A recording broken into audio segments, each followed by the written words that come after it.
अस्सलाम वालेकुम नाज़रीन, मैं हूं रिजवान जाफ़र। हमारा पाकिस्तान के साथ हाजिर खिदमत हैं।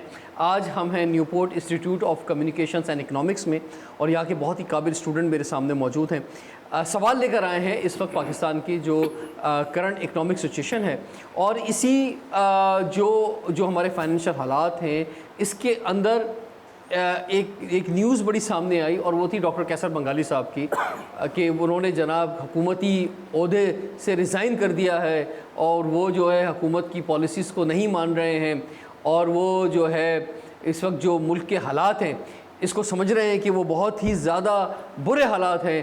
तो वो क्या सोच रहे हैं, तो इसलिए आज हमने डॉक्टर कैसर बंगाली साहब को बुला लिया है। सर आपको वेलकम कहते हैं। Thank you.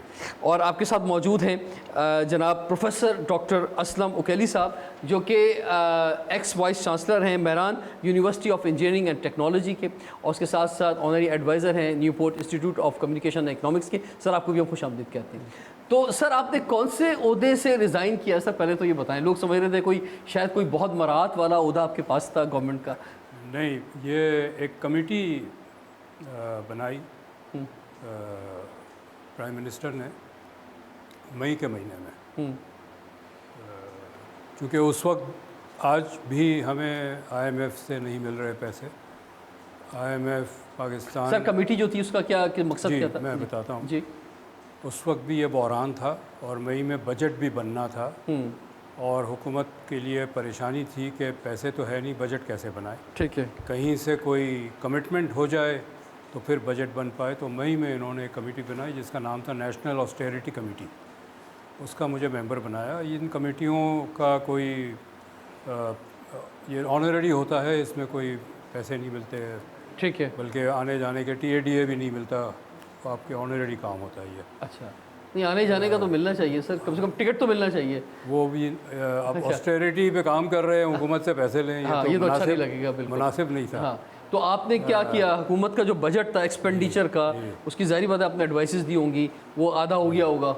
नहीं, देखिए बजट पे तो हम 40 साल से काम कर रहे हैं। हाँ।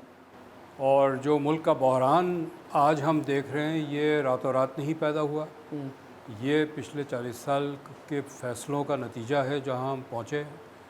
और पूरे 40 साल से हम ये कहते आ रहे हैं कि हुकूमत के अखराजात बहुत ज़्यादा है, गैर ज़रूरी है, और जितने रेवेन्यू हुकूमत जमा करती है वो इन्हीं अखराजात में ख़त्म हो जाता है। इससे जो हमारी मईशत को इंफ्रास्ट्रक्चर चाहिए,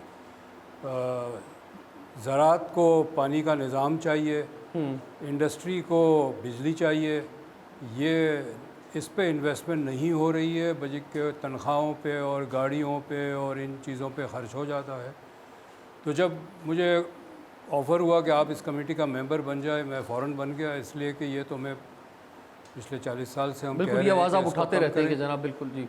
वो कमेटी को उन्होंने सबसाइड किया, एक और कमेटी बनाई, उसके बाद एक और कमेटी बनाई जो मौजूदा है। इस मौजूदा कमेटी का नाम है committee for right sizing federal government. ठीक है। उसका भी मैं मेंबर था। 8-10 मीटिंग्स हुई, उसमें बहुत सारे मेरा भी इनपुट था, बाकी लोगों का भी था।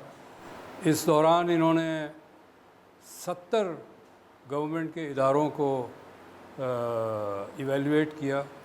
मतलब गवर्नमेंट का स्ट्रक्चर ऐसा है कि फेडरल गवर्नमेंट के एक तो मिनिस्ट्रीज़ होती है ना, मिनिस्टर तो 2 ओहदा एक साथ भी रख सकते हैं, लेकिन डिविजन्स होते हैं। डिवीज़न का हेड सेक्रेटरी होता है। हर डिवीज़न में अटैच डिपार्टमेंट्स होते हैं मुख्तलिफ। ठीक है। उस डिवीज़न के तो 70 डिपार्टमेंट्स को इवेलुएट किया। उस 70 में से 17 जो थे वो तो कमर्शियल ऑर्गेनाइजेशंस थे, इंडस्ट्रीज़ थी वगैरह, जो उन्होंने प्राइवेटाइज़ करना ही है, फ़ैसला कर चुके हैं। बचा 53। उस 53 में से इन्होंने फ़ैसला किया कि 52 को रिटेन करेंगे, एक बंद करेंगे। अच्छा। मैंने कहा जी जब यही करना था तो फिर हम क्यों बैठ के अपना वक्त ज़ाया कर रहे थे। आपने कुछ भी नहीं करना, आपने सबको कह देना कि ये बहुत ज़रूरी है और एक इदारा बंद करना है। लेकिन बहुत सारी मिनिस्ट्रीज़ पे तो उन्होंने कहा है कि जनाब हम मिनिस्ट्रीज़ ख़त्म कर रहे हैं। नहीं किया। नहीं सर, अभी तो ये बात चल रही है ना कि जो बहुत सारी मिनिस्ट्रीज़ हैं, दो डिविजन्स ख़त्म करने का फ़ैसला किया और उसमें से एक स्टेट्स एंड फ्रंटियर रीजन है। ये डिवीज़न तो वैसे ही बेकार हो गया था जब फाटा मर्ज हो गया। ये डिवीज़न था फाटा को मैनेज करने के लिए। जब फाटा को आपने हैंडओवर कर दिया उस वक्त ही बंद हो जाना चाहिए था, ठीक है। अब तक उनको ज़िंदा रखा। एक और डिवीज़न इन्होंने बंद करने का फैसला किया, CDA का, कैपिटल डेवलपमेंट अथॉरिटी को भी डिवीज़न बनाया था, वो रिवर्स हो गया। तो बस दो उन्होंने ख़त्म किए हैं। नहीं, बहुत सारी मिनिस्ट्रीज़ के नाम आ रहे थे कि साइंस एंड टेक्नोलॉजी को ख़त्म कर रहे हैं, एजुकेशन को कर रहे हैं, हेल्थ को कर रहे हैं, बहुत सारे जो प्रोविंशियल सब्जेक्ट्स हैं उनको फेडरल से ख़त्म किया जा रहा है, और इनकी जो पूरा ब्यूरोक्रेसी है, पूरा सेक्टरीज हैं, उनको भी ख़त्म किया जा रहा है। कि किया जाएगा और करना में फ़र्क है। ठीक है। शुरू इन्होंने किया, 5 मिनिस्ट्रीज़ को लिया, 70 डिपार्टमेंट्स को लिया, उसमें से 2 को मिनिस्ट्री ख़त्म की। तो आपकी जो बुनियादी वजह थी रिज़ाइन करने की, वो यही थी कि सिर्फ दो डिवीज़न को ख़त्म किया जा रहा है।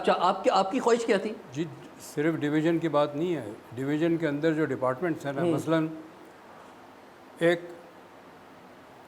एजेंसी है James and jewellery development corporation, साथ साथ एक है James and jewellery development authority. इसी तरह से हर मिनिस्ट्री में बने हुए हैं। पॉपुलेशन कंट्रोल के अथॉरिटीज़ भी है, कॉरपोरेशंस भी है, काउंसिल भी है, 4 है पॉपुलेशन कंट्रोल के। इन्होंने 3 को रिटेन किया, 1 को उन्होंने बंद किया। वो जो 1 बंद किया ये वही है। ठीक है। इसी तरह इंडस्ट्रीज़ डिपार्टमेंट के अंदर एक है SMEDA, small medium enterprise development authority. अच्छा, ये चूँकि इंडस्ट्री मेरा सब्जेक्ट है, पिछले 40 साल से काम कर रहे हैं, SMEDA से भी बड़ा वास्ता रहा है। जब से ये बना है इन्होंने 1 रुपये का काम नहीं किया। ठीक है। कोई स्मॉल एंटरप्राइज, कोई इंडस्ट्री ये नहीं कह सकती है कि हमें SMEDA से मदद मिली तो हमने ये इंडस्ट्री बनाई। पूरे मुल्क में नहीं कह सकते। ठीक है। तो हमने कहा इसको भी बंद करें। ये आपने टैक्स रेट बढ़ा दिया। तो सर, आप जो मशवरे दे रहे थे वो आपकी बात नहीं मानी जा रही? नहीं मानी। ठीक, तो आपकी बात क्योंकि नहीं मानी जा रही थी इसलिए आपने रिज़ाइन कर दिया। मतलब अगर आपने हुकूमत के अखराजात ख़त्म नहीं करने हैं, आप एक डिपार्टमेंट उठाते हैं, कहता है ये भी ज़रूरी है, दूसरा उठाते हैं ये भी ज़रूरी है। अच्छा, मैं ये कहता था कि ये इदारे कोई काम नहीं कर रहे हैं, इसको बंद करें, SMEDA को बंद करें आप, जेम्स एंड ज्वेलरी कॉरपोरेशन और अथॉरिटी ये बंद करें। मैं उनसे पूछता था कि पाकिस्तान में ज्वेलरी की इंडस्ट्री, आप बताएं, कभी आपने सुना है पाकिस्तान में कोई ऐसी इंडस्ट्री हो जो ज्वेलरी बना रही हो और एक्सपोर्ट कर रही हो? ठीक है ना। आपने कोई स्मॉल एंटरप्राइज को डेवलप होते देखा है? बंद होते देखा है। आपको पता है आज से 20 साल पहले एक मोमबत्ती बनाने का छोटा सा कारखाना था किसी का। जब बिजली का बहरान आया तो वो कारखाना बंद हो गया, चूँकि बड़े जो इंडस्ट्री होती है वो तो जनरेटर लगा लेते हैं, जो छोटी इंडस्ट्री होती है वो तो नहीं लगा सकते, उसने बंद कर दिया। उसका कर्ज़ा था, कर्ज़ा उसके ब्रदर इन लॉ से लिया हुआ था उसने। उसके ब्रदर इन लॉ ने कहा कर्ज़ा वापस करो, मतलब घर में तलाक की सिचुएशन आ गई, कर्ज़ा वापस नहीं कर सकता था, चूँकि और भी लोगों के कर्ज़े थे कारखाना बंद होने की वजह से। उसने इस्लामाबाद में आपपारा में खड़े रह के गोली मारी अपने आप को। ये हाल है स्मॉल इंडस्ट्रीज़ का। और ये समझते हैं कि गवर्नमेंट का एक इदारा बना दें, डायरेक्टर जनरल अपॉइंट कर दें, उसको गाड़ियाँ दे दें, उसको दफ्तर दे दें, उसको TADA दे दें, इंडस्ट्री चलेगी। इंडस्ट्री ऐसे नहीं चलती। इसी तरह पॉपुलेशन कंट्रोल बिल्कुल मुल्क में नहीं है, कोई आपको कहीं नहीं मिलेगा। आपको ऐसे इलाके में आप जाएंगे 8-10 बच्चे नॉर्मल है वहाँ पर। ये नहीं सर, हमारे आबादी का रेशो देखें ना, इस खित्ते में सबसे ज़्यादा है, लेकिन क्या पॉपुलेशन कंट्रोल? उनका ये था कि जी ये इदारा रखना ज़रूरी है पॉपुलेशन कंट्रोल के लिए। मैंने कहा जी इदारे से पॉपुलेशन कंट्रोल आज तक तो किया नहीं, अब इसको मज़ीद रख के क्या अगर आप ऐसे अकाउंटेबिलिटी की बात करेंगे तो फिर तो काम कर कौन रहा है? हर जगह ही फेलियर है। ये ज़रूरी है। फिर तो ये हुकूमत ही बंद कर दो। बंद कर दें। आप बिल्कुल सही कह रहे हैं। मैं एक छोटे से शहर में गया था, वहाँ मैं कुछ रिसर्च के हवाले से उसकी टाउन कमेटी के ऑफिस ढूंढा। मैं वहाँ पहुँचा, पंखा भी चल रहा है। अच्छा, वेडनेसडे का दिन था और 11 बजे थे, पंखा भी चल रहा था, बत्तियाँ भी थी, था कोई नहीं। तो मैं बाहर खड़ा रहा तो एक लड़का गुजर रहा था। मैंने कहा यार ये इधर दफ्तर में कोई नहीं है। उसने कहा पीछे वॉलीबॉल की मैच हो रहा है। सारा दफ्तर वाले वॉलीबॉल खेल रहे थे। ठीक है। तो मैं उधर गया तो वहाँ एक आदमी आया, उसने कहा जी मैं चेयरमैन हूँ टाउन कमेटी का, आए हैं उस कमरे में बैठे। मैंने कहा यार वेडनेसडे 11 बजे है, कोई काम नहीं है आपके पास? उसने कहा जी जितने पैसे होते सारे तनख्वाह में चले जाते हैं, पैसे और होते नहीं तो हम काम नहीं करते। तो उस वक्त मुझे ये ख्याल आया कि अगर ये दफ्तर बंद कर दें तो तनख्वाह के पैसे बच जाएंगे, काम तो वैसे भी नहीं कर रहे हैं। ठीक है ये बात अच्छी कही।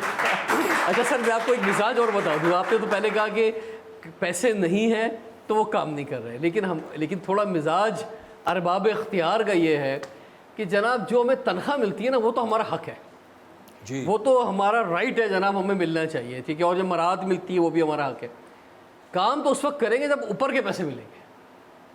तो ऊपर के पैसे मिलते हैं तो काम होते हैं, यानी ऊपर का मतलब रिश्वत के पैसे मिलते हैं, कमीशन के पैसे मिलते हैं, करप्शन के पैसे। तनख्वाह भी पैसे हमारे टैक्स पेयर के जेब से जाते हैं, ऊपर के पैसे भी हमारे जेब से जाते हैं। हाँ बिल्कुल। तो वो ओहदा रखे क्यों? तो ये दुकान बंद हो जानी चाहिए। ये दुकान बंद हो जानी चाहिए। ठीक है जी। तो केली साहब, मुझे नहीं पता कि कितना इससे एग्री करते नहीं करते, लेकिन आपसे हम जानेंगे ये बात ब्रेक के बाद। देखते रहिए प्रोग्राम हमारा पाकिस्तान।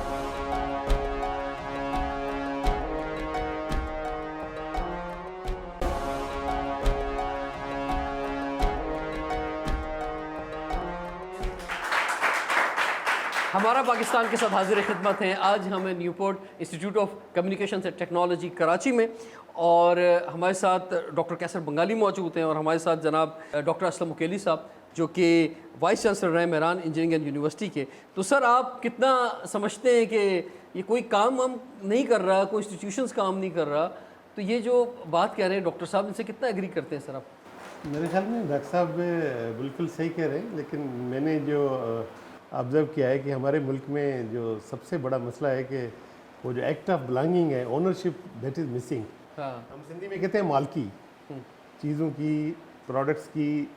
तो मैं डॉक्टर साहब से अभी डिस्कस ही कर रहा था, तो मैंने एक कॉन्सेप्ट दिया था अपनी यूनिवर्सिटी में, माय कॉन्सेप्ट। दुनिया के जिस मुल्क में भी आप जाएं तो वहाँ लोग वर्ड यूज़ करते हैं my for everything which they own, यानी वो कहते हैं my home, my city, my country. हमारी बदकिस्मती ये है कि हम सिर्फ होम को माय होम कहते हैं, हम गली को भी माय स्ट्रीट नहीं कहते। और यही वजह है कि हमारे घर तो बड़े आलीशान हैं, लेकिन वो गली, क्योंकि वो जो ओनरशिप है वो मिसिंग है।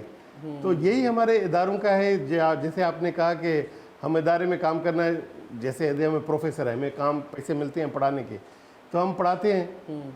तो वो जो एक पहले जो एक उस्ताद था या जो था कि वो पढ़ाने के साथ साथ उसका एक मिशनरी रोल था, जो एक बाय चॉइस आता था कि भाई हम पढ़ा के बच्चों को एक मुस्तकबिल संवार रहे हैं। तो वो थोड़ी सी जब ये ओनरशिप एज ए होल जो 40 साल में हमारी जो बदकिस्मती से जो आया है शॉर्टकट कि भाई हम जल्दी से ऊपर पहुंच जाएं, तो उसमें बड़ा ये प्रॉब्लम रही है कि मैं अक्सर एक बात कहता हूँ कि बुनियादी तौर पे एक वक्त था कि हम 22 ख़ानदानों की बात करते थे, अशराफिया की बात करते थे, और हम देखते थे बहुत सी तहरीकें उठती थी, बहुत से लोग उनके ख़िलाफ़ बात करते थे, जो नए सियासतदान बनते थे वो बात करते थे। अभी पिछले 20 सालों में हमने देखा कि वो जो अशराफिया या जो मुल्क में जो एक कल्चर उन्होंने दिया है उसके ख़िलाफ़ बात ख़त्म होना शुरू हो गई है। बल्कि अब ये हो गया कि आपने और मैंने वो ज्वाइन करना है, चाहे मेरा बैकग्राउंड कोई भी है। मेरी स्ट्रगल्स आ रही है कि मैं उस अशराफिया को ज्वाइन कर लूँ और वैसे ही हो जाऊँ, मेरे कपड़े भी वैसे होने चाहिए, मेरी गाड़ी भी वैसी होनी चाहिए, मेरा बंगला भी होना चाहिए। तो इस रेस की वजह से काम नहीं हो रहा, ऐसी बात है क्या? एक ज़माना था कि जब कोई बिजली चोरी करता था तो वो थोड़ा सा छुपा के करता था। फिर एक ऐसा ज़माना आया तो जो बिजली चोरी करता था उसको कहते थे कि ये साला पागल है। जो नहीं करता था, जो मीटर यूज़ करता था, स्पेशली मैंने ऑब्जर्व किया है क्योंकि मैं हेस्को में रहा 4-5 साल। तो आप देखें कि हम यानी एक सर्विस ले रहे हैं। अब कराची वाटर बोर्ड की ले लें, कितनी आपकी मीटरिंग होती है, कितने लोग पे करते हैं। के इलेक्ट्रिक के बाद कराची इलेक्ट्रिक जिन्होंने डिलीवर करना है, जो इदारों की डॉक्टर साहब बात कर रहे हैं, जिन्होंने हमें खिदमत करनी है आवाम की, जब वहाँ पर एक चेन ऐसी बनी हुई होगी कि अगर उसमें गलती से कोई ईमानदार आ जाए तो उसे ऑफिसर ऑन स्पेशल ड्यूटी बना दिया जाए, तो फिर कैसे खिदमत होगी मुझे बताएं। तो बस यही अलमिया है कि इसीलिए तो हम पीछे जा रहे हैं, क्योंकि जब आप बोलते हैं, जब आप ब्लंट होते हैं तो यू बीन बीइंग टारगेटेड और आपको साइडलाइन कर दिया जाता है। Sir, in comparison to India या बांग्लादेश अगर हम बात करें, डॉक्टर कैसर बंगाली साहब, इस पर भी आपकी काफ़ी रिसर्च है, क्या डिफरेंस आप देखते हैं? मैं अक्टूबर 99 में बांग्लादेश गया था। एक एनजीओ है वहाँ पर, उसकी 5 दिन की कॉन्फ्रेंस थी। जी। तो हम संडे को पहुँचे थे और मंडे टू फ्राइडे ये कॉन्फ्रेंस थी। मैं जब बाहर पढ़ता था यूएस में, तो मेरा एक क्लास फेलो था बांग्लादेश का। जी। वो उस वक्त कैबिनेट सेक्रेटरी था और प्राइम मिनिस्टर हसीना वाजिद थी। ठीक। तो मैंने संडे ही उसको फ़ोन किया, उसने कहा थर्सडे से पहले नहीं मिल सकते। मैंने कहा मसरूफ़ होगा, और हम भी फ्राइडे तक मसरूफ़ थे। एनीवे थर्सडे को मुलाकात हुई, तो उसने मुझे कहा कि the reason I could not meet you on Thursday before Thursday, उसने कहा एवरी वेडनेसडे प्लानिंग कमीशन की मीटिंग होती है, एवरी वेडनेसडे, और प्राइम मिनिस्टर चेयर करती है। कहते सुबह 9 बजे मीटिंग शुरू होती है, कभी कभी रात के 2 बज जाते हैं। हर डेवलपमेंट स्कीम को उसको वीकली रिपोर्ट चाहिए कि इस पे क्या हो रहा है। अगर कहीं कोई बॉटलनेक है तो कहती है अच्छा उस डिस्ट्रिक्ट का डीसी को मिलाओ, अभी पूछो ये क्यों रुका हुआ है। This was the personal interest of the prime minister in economic development. ठीक है। मेरा 30 साल का तजुर्बा है, ख़ास तौर पे साल 2000 के बाद का, पिछले 24 साल का, कोई प्राइम मिनिस्टर इकोनॉमिक इश्यूज़ पे इंटरेस्ट ही नहीं लेता। वो समझता मेरा काम ही नहीं है। मेरा काम ही नहीं है। सही है। वैसे तो गवर्नमेंट का जो जमहूरी गवर्नमेंट है हमारी, जो भी जिस तरह की भी जमहूरियत है, इसका काम है क्या सर? कोई भी गवर्नमेंट है उसका काम तो आवाम का फलाह बहबूद है, जिसमें नहीं वो है, वो तो नौकरी, प्रिंसिपल बात कर रहे हैं ना आप। जी। मैं कह रहा हूँ अभी जो गवर्नमेंट है ये मतलब कर क्या रही है, मतलब इसका, क्योंकि सारे डिपार्टमेंट जो हैं सब जो हैं वो क्या इन डिपार्टमेंट को भी ओन कर रही है? मेरा 3 हुकूमत में रहने का मौका मिला है पिछले साल 2010 से 2008 से, federal government, Sindh and Balochistan government. किसी एक मिनिस्टर के साथ बैठ के एक उन्हीं के डिपार्टमेंट की पॉलिसी या स्ट्रेटजी डिस्कस नहीं कर पाया मैं, उनको इंटरेस्ट ही नहीं है। अच्छा। वो इस्लामाबाद में मैं था, 2007 में था, एक लेबर सेक्रेटरी था, लेबर सेक्रेटरी, और चाइल्ड लेबर का प्रोजेक्ट था। अब मैं उसको डिस्कस कर रहा हूँ कि सर बाकी दुनिया में चाइल्ड लेबर कैसे किया।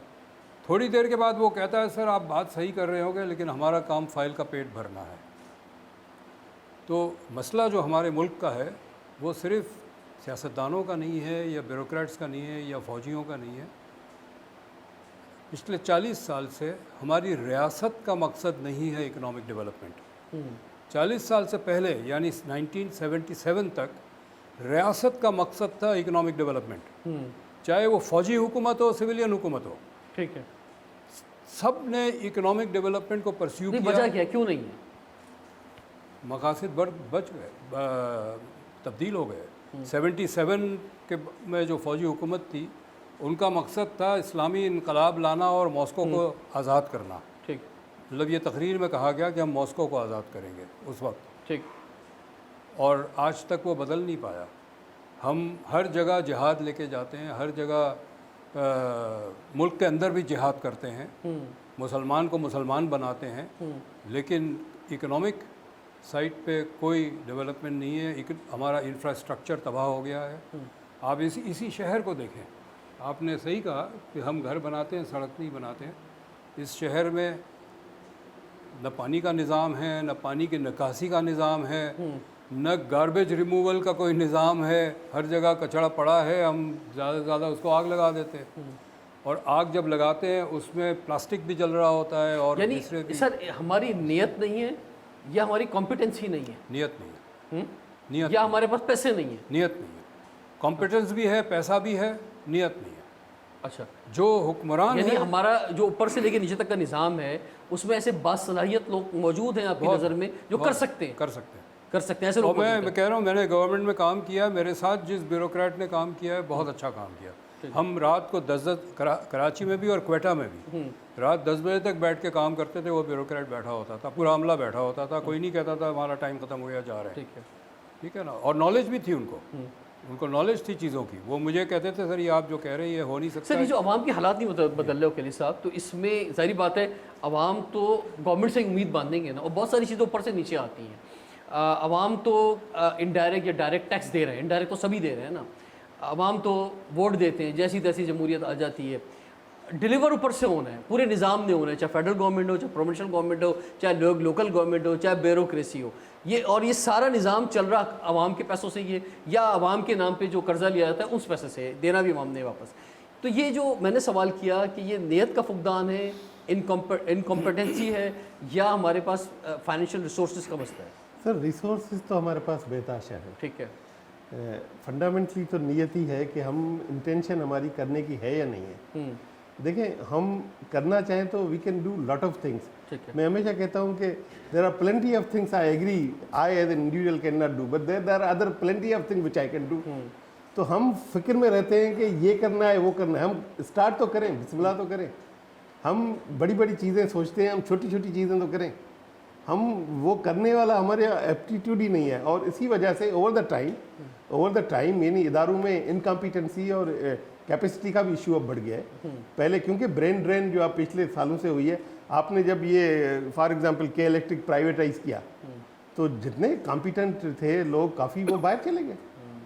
बाकी ने उसने वॉलंटरी रिटायरमेंट लेके या जो गोल्डन हैंड शेक लेके बैठ गए। फिर बाकी उन्हीं में से कुछ लोग जो अच्छे थे वो कॉन्ट्रैक्ट पे उन्होंने फिर ज्वाइन कर लिया और सिस्टम चल रहा था। लेकिन इस सिस्टम से जो नाउमीदी आई, इसकी वजह से बहुत सारा हमारा क्रीम जो थी वो जैसे अपने का मुल्क से बाहर चली गई, या वो रियासत का हिस्सा, हुकूमत का हिस्सा बनने के लिए तैयार नहीं थी। आप देखिए CSS का जो हाल है, जो खासतौर पर कराची के अंदर हुआ पिछले 40-50 साल के अंदर, या जिस तरह से मेरिट की धज्जियाँ जो है उड़ाई गई, या जिस तरह से जो है वो सियासी भर्तियाँ हुई इदारों के अंदर और मेरिट की का खून किया गया, तो उसकी वजह से उसका अंजाम आहिस्ता आहिस्ता करके ये होना था जो हुआ। Absolutely correct. आप देखें ना, इवन एजुकेशन सेक्टर अलोन में आप स्कूलों की तादाद देखें, उनके उस्ताद देखें, इस पे कितनी डिस्कशन हुई है। यानी प्राइमरी के टीचर को प्राइमरी की स्पेलिंग ना आती हो तो फिर वो क्या पढ़ाएगा? लेकिन मोस्ट ऑफ द प्लेसेस जो स्कूल है वो किसी न किसी सियासी शख्स के उताक है, जिसपे वो जो उसका जो प्रिंसिपल है वो उसका एक कमदार है और उसके जो 2 स्टाफ हैं। आप देखें इंटीरियर में, आप देखें कितने जगहों पे स्कूल जो है वो उसमें आपका बच्चे। लेकिन सर ये सारी बातें जो आप कर रहे हैं, हुकूमत तो इस वक्त बड़ी ज़बरदस्त खबरें सुना रही है कि जनाब सिंगल डिजिट में इन्फ्लेशन पहुंच गया है, पहले कहाँ था अब कहाँ पर आ गए हैं हम। तो सर ये तो डॉक्टर साहब आप पे इल्ज़ाम आ रहा है कि आप मायूसी फैला रहे हैं। सर इन्फ्लेशन को थोड़ा समझने की ज़रूरत है। सर ये ब्रेक के बाद समझते हैं, टाइम एक ब्रेक का हो रहा है, ब्रेक के बाद ज़रा डॉक्टर साहब से समझते हैं ज़रा कि महंगाई जो है ये किस बला का नाम है।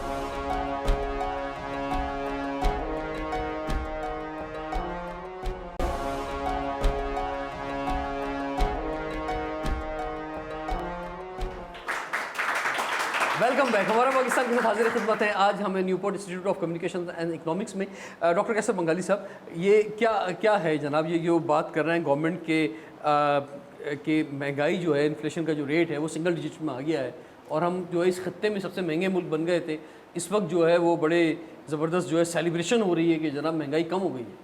इन्फ्लेशन कम होने का मतलब ये कि जो अभी बढ़ी हुई कीमत है उस पे जो मज़ीद इजाफे का रफ्तार कम हो गया। ठीक है ना, ये समझने की ज़रूरत है। कीमतें कम नहीं हुई, कीमतें कम रफ्तार से बढ़ रही है अब। दूसरी बात ये है कि इन्फ्लेशन के 2 बुनियादी वजह होते हैं। एक ये कि मैं ये कोई पानी बना रहा हूँ, कलम बना रहा हूँ, मेरी कॉस्ट ऑफ प्रोडक्शन बढ़ गई, चूँकि जो चीज़ मैं इंपोर्ट कर रहा हूँ पहले डॉलर 100 रुपये का था, अब 300 रुपये का है, वो महंगा हो गया, लेबर महंगा हो गया, बिजली महंगी हो गई, तो मेरा ये बनाने का जो कॉस्ट है बढ़ गया। जो बढ़ जाएगा तो मैं उसकी कीमत भी बढ़ा दूंगा, चूँकि नुकसान में तो बेचूंगा नहीं। इसको सप्लाई साइड इन्फ्लेशन कहते हैं। ठीक है। एक और इन्फ्लेशन की वजह ये होती है कि कीमत तो वही है, कॉस्ट ऑफ प्रोडक्शन भी वही है, लेकिन लोगों के पास पैसा ज़्यादा है, आप भी वो ख़रीदना चाहते हैं, मैं भी ये ख़रीदना चाहता हूँ, आप भी ख़रीदना चाहता है, तो मैं जो बेचने वाला वो कहेगा अच्छा ठीक है, जो ज़्यादा पैसे देगा मैं उनको बेचूँगा। ठीक। तो वो डिमांड साइड से भी इन्फ्लेशन बढ़ता है। इसी तरह रिवर्सल भी है। इस वक्त जो अगर इन्फ्लेशन की यानी कीमतें बढ़ने की शरह जो कम हुई है वो इसलिए हुई है कि लोगों की क़ुव्वत ख़रीद ख़त्म हो गई है। लोगों के पास पैसा नहीं है चीज़ें ख़रीदने का। जो 6 रोटी तंदूर से लेकर आते थे अब 4 रोटी लेकर आते हैं। जो पहले फ्रूट ख़रीदते थे अपने डिनर के लिए, अब फ्रूट ख़रीदना बंद कर दिया या हफ्ते में एक दफ़ा ख़रीदते। बहुत सारी चीज़ें नहीं ख़रीदते हैं ठीक लोग। है। क़ुव्वत ख़रीद कम होने की वजह से डिमांड साइड से प्रेशर ख़त्म हो गया, कम हो गया तो कीमतें गिरी है। ठीक है। ये कीमत गिरना जो है ये सेलिब्रेट करने वाली बात नहीं है, क्योंकि वजह जो है वो आवाम की गुर्बत है। ये बड़ा बहुत इंपॉर्टेंट बात है अगर आप समझें कि बेसिकली महंगाई कम नहीं हुई है क्योंकि कुव्वत ख़रीद कम हो गई है, लोग ले ही नहीं रहे तो इस वजह से रेट गिर रहा है। तो ये भी एक बहुत बड़ा अलमिया है सर। अच्छा खली साहब, एक बड़ा मसला, क्योंकि आपका सब्जेक्ट भी इसलिए मैं आपसे सवाल करना चाहूँगा, वो बिजली के बिलों का है। अब यानी अमूमन ऐसा हो गया है कि घर का किराया जो है वो कम हुआ है और बिजली का बिल ज़्यादा है। तो ये कुछ आपको उम्मीद लग रही है कि कुछ कम हो सकता है या मज़ीद बढ़ेगा? देखिए, मसला ये है कि जब तक हम उस रूट काज को नहीं पकड़ेंगे तब तक तो बढ़ेगा ही।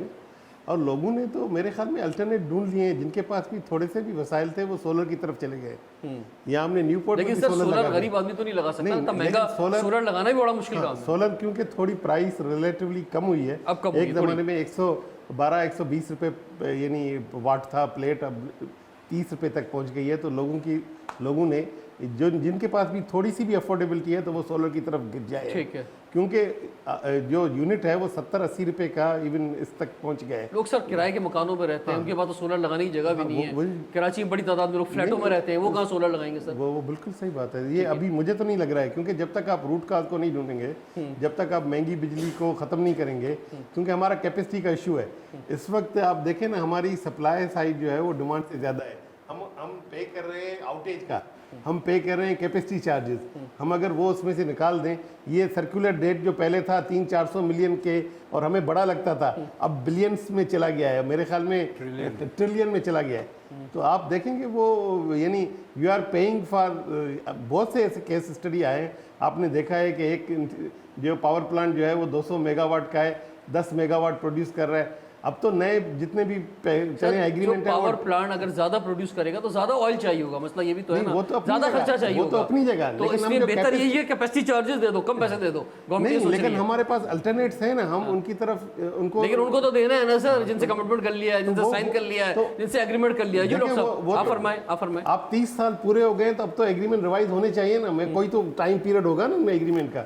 अगर दोबारा भी जी डॉक्टर साहब, मतलब एक जो रियासत के जो मुख्तलिफ कॉरिडोर्स ऑफ पावर है, मुख्तलिफ सिर्फ एनर्जी मिनिस्ट्री नहीं है और बहुत सारे सेक्टर्स होते हैं, वहाँ पूरा एहसास है कि ये एक बहरान है, इसको सॉल्व करना है। बिल्कुल। ये भी एहसास है कि हमने 40 साल में गलत फैसले किए, उसका नतीजा है। गलत फैसला एक कैपेसिटी पेमेंट्स है ना, बिल्कुल, कि आप बिजली पैदा करें। दो पावर प्लांट्स इस वक्त ऐसे हैं जो बंद पड़े हुए हैं, उनको हम पैसे दे रहे हैं बिजली के, ठीक। क्योंकि एग्रीमेंट ऐसे ही बनाया ना कि हुकूमत बिजली ख़रीदेगी या नहीं ख़रीदेगी। आपकी प्लांट की कैपेसिटी 600 मेगावाट की है, हुकूमत 600 मेगावाट के पैसे आपको देंगे, चाहे हम ख़रीदें या ना ख़रीदें। ये प्लांट जो बंद पड़े हैं, हुकूमत के कहने पे बंद पड़े हैं। जैसे डॉक्टर साहब ने कहा कि हमारी जनरेशन कैपेसिटी ज़्यादा है और डिमांड कम है, तो हुकूमत क्या करती है, बारी बारी एक प्लांट को कहती है अच्छा आप 3 महीने के लिए बंद कर दें या 6 महीने के लिए बंद कर दें, किसी और को चला लेते हैं। इसमें कई ऑप्शंस हुकूमत देख रही है, लेकिन ऑप्शंस है नहीं हुकूमत के पास, क्योंकि उसमें बस एक ऑप्शन है कि जो आपके लोकल इसमें ऑनर्स हैं उनसे डील हो सकती है। जितने भी लोकल ऑनर हैं ना, वो बड़े, हम सबको समझ आ गई है। 5% भी फॉरेन उसमें शेयर है, ठीक है, तो वो फॉरेन समझा जाता है और वो लोकल ओनर प्रोटेक्टेड है। क्योंकि चलो आप लोकल ओनर से तो ले लेंगे, जो फॉरेन ओनर है उसका क्या करेंगे? हर पावर प्लांट का फॉरेन ओनर है।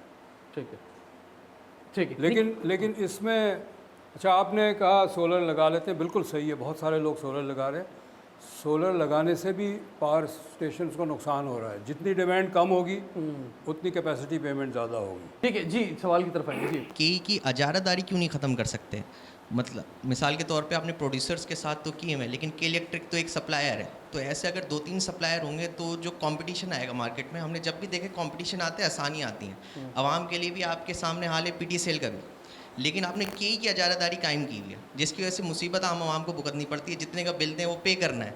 जो आपने के इलेक्ट्रिक की बात की वो ये कि कुछ प्रोडक्ट्स, कुछ कमोडिटीज़ ऐसे होते हैं जहां आप बहुत ज़्यादा कंपटीशन नहीं क्रिएट कर सकते। सर 1 से 2 मतलब ज़्यादा ना हो, 1-2 तो हो कम से कम। वो then that monopoly will become an oligopoly.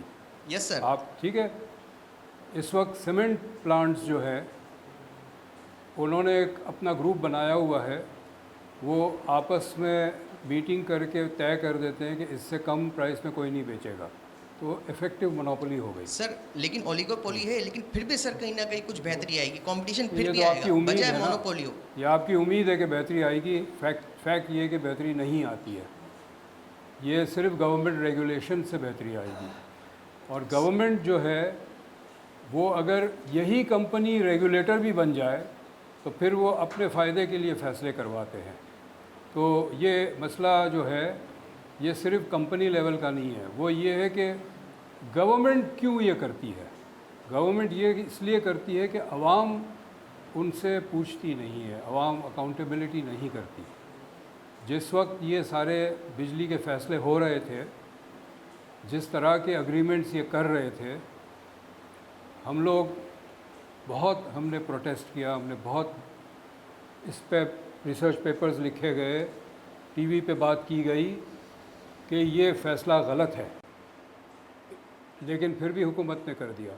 लेकिन हम क्या कर सकते हैं? हम अपने रिसर्च पेपर लिख सकते हैं, अखबार में आर्टिकल लिख सकते हैं, टीवी पे आके बोल सकते हैं, गवर्नमेंट मीटिंग्स में अपनी राय दे सकते हैं, इससे ज़्यादा कुछ नहीं कर सकते। लेकिन जो बाकी अवाम है, आप में से किसी को इंटरेस्ट नहीं होगा कि आजकल फैसले कैसे हो रहे हैं। ठीक है, इसके पीछे जाके आप नहीं जाते के लिए। हम अच्छा, ये इसमें- सर मैं आपको जब खामोश रहेंगे तो यही होगा। मैं यहाँ पे रोकना चाहूँगा। बात ये है कि डॉक्टर कैसर बंगाली साहब और डॉक्टर असलम अकेली साहब तो इम्पॉर्टेंट शख्सियत हमारे साथ मौजूद हैं, तो इनकी मौजूदगी का फ़ायदा उठाते हुए हम इस प्रोग्राम को कंटिन्यू करेंगे। और उसमें बहुत इंपॉर्टेंट सवाल जो दो उठाए थे, पिछले दिनों न्यूज़ में हमने देखा कि फ़ॉरेन कंपनीज़ जो है वो पाकिस्तान से जा रही हैं, डॉक्टर साहब आपने कहा। और दूसरी बात आपने कही कि मुल्क जो है बैंकक्रप्ट हो रहा है, और उसके साथ साथ आपने कहा कि कोई हमें जो है कर्ज़ा नहीं दे रहा है। तो फिर मुल्क बेसिकली चलेगा कैसे अगर हमें बाहर से भी कर्ज़ा नहीं मिलेगा? हम अपने कदमों पे खड़े कैसे होंगे? ये हम नेक्स्ट एपिसोड में कंटिन्यू करेंगे। देखते रहिए प्रोग्राम हमारा पाकिस्तान।